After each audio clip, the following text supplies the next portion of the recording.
Chemical सोडा हे नैसर्गिक hair secret घरी बनवा। चला तर मग पुढे व्हिडिओ बघूया।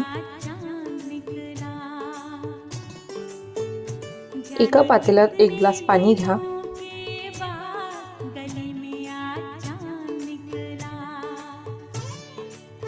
त्यात रोजमेरीचे पाने घाला। त्यानंतर 4 ते 5 लवंग आणि 1 चम्मच मेथी दाणा सर्व मिक्स करून घ्या। हे पाणी 10 ते 15 मिनिटे उकळायला ठेवा।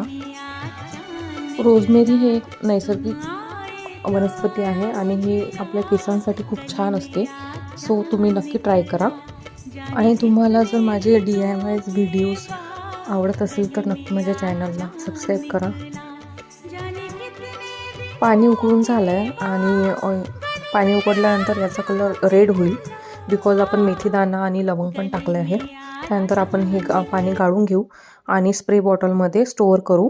तर हे पाणी स्प्रे बॉटलमध्ये स्टोअर केल्यानंतर फ्रीजमध्ये 8 ते 10 दिवस राहते। तर तुम्ही नक्की ट्राय करा।